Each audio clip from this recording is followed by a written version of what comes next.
How's it going, everyone? In today's video, I'm going to show you on how you can use OpenSCAD. So if you're an experienced user of the OpenSCAD, this video is not for you. But if you don't know anything about it, well, you've come to the right video. So the first thing that I'm going to show you is how you can input objects on the editor itself, and of course on how you can render them. So I've prepared this simple basic 3D shapes that we can add onto our application. So the first one is going to be our cube. So with this one, you could just type something like cube, and then you have your width, height, and then depth. So I'm going to do something like 10, 10, and of course 10. You could just copy my layout right here. And the last one is going to be something like center, true, or false. So I'm just going to put something like center. And then of course, let's then hit on the enter button. And then you can now proceed with your next line of code.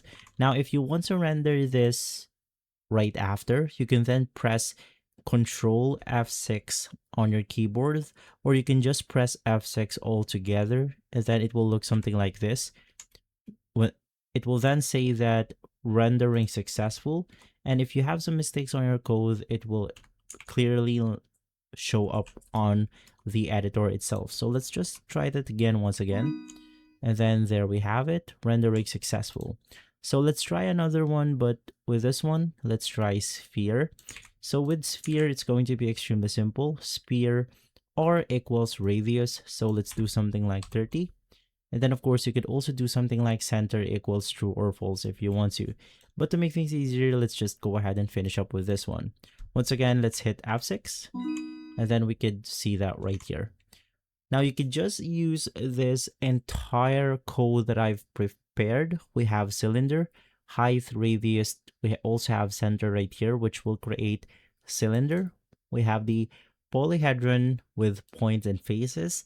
It defines complex shapes using verticals and faces.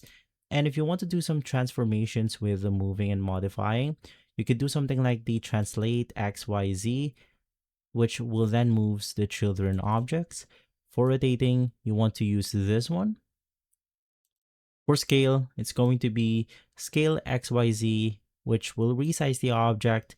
And lastly, the mirror command is going to be this one.